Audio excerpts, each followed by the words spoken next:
बोलिए राधा रानी सरकार की जय। बोलिए उमा महेश्वर भगवान की जय। आज हम जानेंगे कि हमें भगवान की प्राप्ति होगी कैसे। हम कैसे करें भगवान की प्राप्ति। शास्त्र क्या कहता है?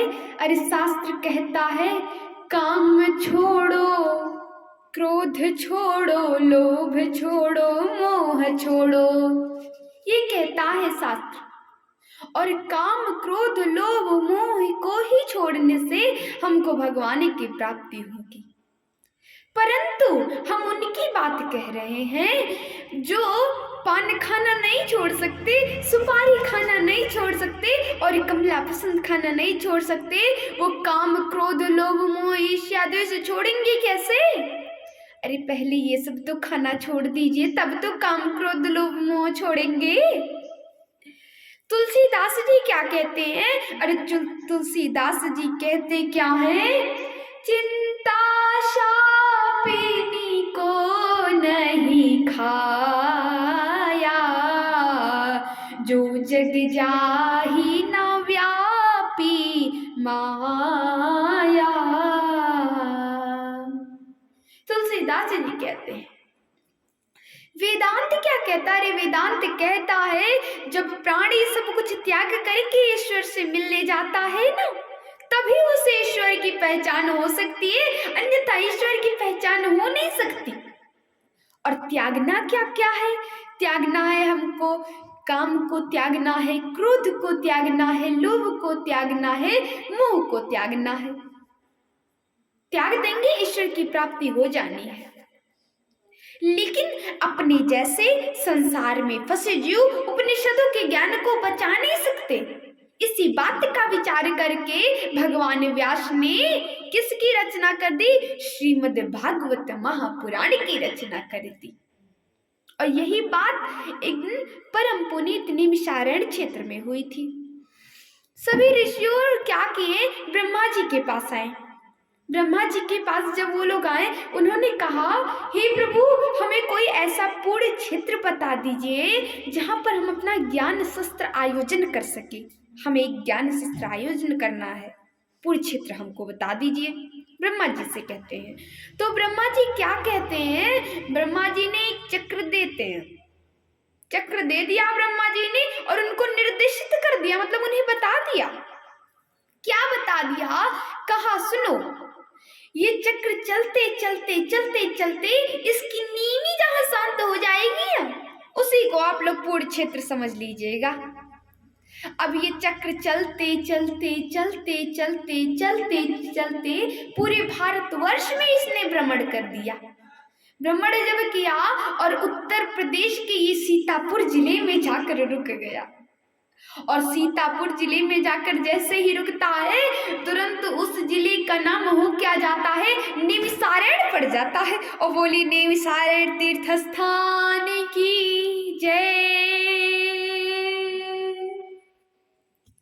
श्री सूत जी महाराज व्यासासन को अलंकृत करते हुए श्री हरि की अमृतमय कथाओं की रसास्वादन शयन कुशल सनकादि ऋषियों के समक्ष वर्णन करते हुए कहने क्या लगे? अरे कहने लगे, कलयुग में घर बार त्याग करके जंगल में जाने की आवश्यकता नहीं है, क्योंकि ऐसा नहीं है कि यदि हम जंगल में गए तभी हमें भगवान की प्राप्ति होगी।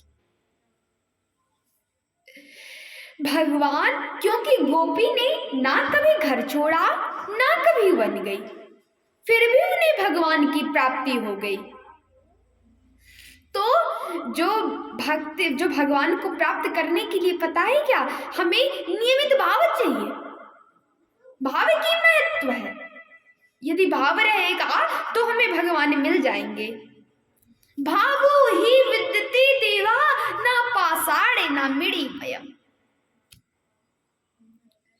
अरे भगवान ना पत्थर ना मिट्टी में।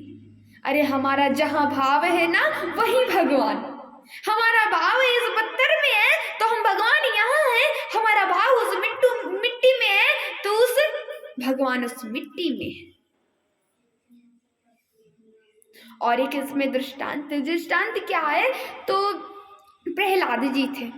प्रहलाद जी करते क्या थे, भगवान का नाम लेते ही रहते थे, लेते ही रहते थे। उनके पिताजी ने कहा, अरे तुम भगवान का नाम लेते रहते हो, लेते रहते हो, लेते रहते हो, अरे कहीं है भी वो, मतलब उनका नाम क्यों लेते हो, मतलब।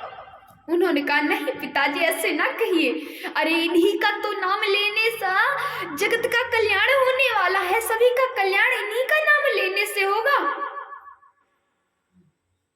कहते अरे इन्हीं का नाम लेने से कहते रहते हो, कहते अरे वो कहीं है भी, अरे कहते हैं किसमें नहीं है पिताजी, अरे हम में है पिताजी, आप में है पिताजी, अरे इस वृक्ष में है और इस खंबे में, सब में तो है पिताजी। कहते हैं खंबे में है, अरे हाँ पिताजी खंबे में है। अब खंबे में वो कहते क्या है, उन करते क्या है, खंबे से जो कहते, जैसे कहते खंबे में एक त्रिशूल निकालते हैं, खंबे में मारते खंबा टूट जाता है और भगवान उसमें से प्रकट हो जाते हैं, भगवान नरसिंह का अवतार हो जाते हैं। बोले नरसिंह भगवान की जय। तभी से उसके उनके पिताजी माने जाते हैं। और क्या होता है, जो सबरी है, सबरी करती क्या थी, उनको वेद नहीं आते थे, उनको पढ़ना नहीं आता था। बात क्या थी, सबरी ने कहाँ पर वेद पढ़े, गोपी कब गई पाठशाला, और गजराज ने कहाँ पर मंत्र पढ़े, कुब्जा ने चंदन घिस डाला। सबरी ने कभी वेद नहीं पढ़े, फिर भी उन्हें भगवान की प्राप्ति हो गई। कुब्जा, अरे कुब्जा क्या करती थी, कुब्जा तो चंदन घिसती थी। गोपी कभी पाठशाला नहीं गई, लेकिन उन्हें विद्या थी तो उन्होंने भगवान को प्राप्त कर लिया। और गजराज ने कभी मंत्र पढ़े, उन्होंने कभी मंत्र नहीं पढ़े, फिर भी उन्हें भगवान की प्राप्ति हो गई। जैसे ही इन लोगों ने किया क्या था, अपनी मन और अपने भाव को सीधे गोविंद में समर्पण कर दिया था और इन लोगों का कल्याण हो गया। तो हम लोग भी करेंगे क्या, अपनी मन और अपने भाव को गोविंद में समर्पण कर देंगे तो हम लोग का भी कल्याण हो जाना है, हम लोग का भी कल्याण हो जाएगा। और भगवान श्रीमद् भागवत महापुराण, भगवान की दिव्य लीला भावपूर्ण कथाओं यदि प्राणी करे क्या, अपने जीवन और अपने व्यवहार में ले आए ना, तो जिस आनंद की प्राप्ति योगी को समाधि लेने में होती है, वही आनंद मनुष्य प्राणी अपने घर में प्राप्त कर सकता है। और यदि प्राप्त करना है आनंद, तो श्रीमद् भागवत महापुराण का आश्रय जरूर करें और भाव जरूर रखें, क्योंकि जहां भाव वही भगवान। बोलिए राधा रानी सरकार की।